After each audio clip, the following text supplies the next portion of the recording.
இப்போ கூட நாங்கள் உங்களுக்கு எச்சரிக்கையா இல்லை, நீங்க எப்படி நடத்தினாலும் சரி, மாற்றுத்திறனாளி நிலைமையை புரிந்து கொண்டு கண்டிப்பாக உடனடியாக நீங்கள் இப்ப 14ஆம் தேதி சட்டமன்றம் கூடுது, சட்டமன்றத்தில் உதவி தொகையில நிப்பாட்டிடுங்கன்ற மாற்றுத்திறனாளி தான் நாங்கள் திறம்பிக்கோட தானே இப்படி ஒரு பேரை வச்சா போதுமா, சோரை வைக்க வேணாமா அப்படின்ற கேள்வி தான் கேட்கிறோம்.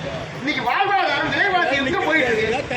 நீ 1500 ரூபாய் பிரிக்கிற ஒரு நாளைக்கு 50 ரூபாய், வெறும் டீ குடிச்சிட்டு வாழ முடியுமா? நாங்க கேட்கறது எல்லாம் எங்களுக்கு வயிறு வாய் இல்லையா? ஆனால் தமிழகத்தில் எல்லாரையும் ஒன்றிணைப்போம், அரவணைச்சு அரசு நடத்துவோம்ன்றீங்க. என்ன அரவணைப்பு? மாற்றுத்திறனாளிகள் இன்னும் பிச்சை எடுக்கக்கூடிய சூழ்நிலையில விட்டுக் கொண்டிருக்கிறது தமிழக அரசு. இன்னைக்கு இந்தியாவிலே முதலிடம், பொருளாதாரத்தில் முதலிடம் தமிழகம் தான் வழிகாட்டின்றீங்க. பக்கத்தில் இருக்கிற ஆந்திராவில் 10 லட்சம் பேர் கொடுக்குறாங்க. பொருளாதாரத்தை பின்தங்கி 7வது இடத்தில் இருக்கும் ஆந்திராவில் 10 லட்சம் பேருக்கு உதவித்தொகை கிடைக்குது. குறைஞ்சபட்சம் 6000, கடும் மாற்றுத்திறனாளி 10,000, படுத்தபடியார் 15,000 கொடுக்குறாங்க. எப்படி கொடுக்க முடியுது? சிந்தனை அது மாதிரி இருக்கு. மாற்றுத்திறனாளிகளை எப்படி கௌரவமாக வாழ வைக்க வேண்டும் என்பதற்காக ஆந்திரா அரசு முடிவு எடுத்திருக்கு.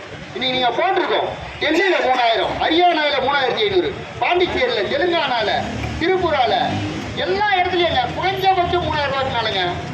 சற்று கூட எங்கள் துறையை வைத்துக் கொண்ட முதல்வர் சிந்தனையே இல்லாமல், சிந்திக்காமல், இன்னும் 1500 ரூபாய் பரவாயில்ல போராடிட்டே இருங்க, எனக்கெல்லாம் நீங்க எல்லாம் போராட்டம் பண்ணா எலெக்ஷன்ல ஓட்டு ஏறும்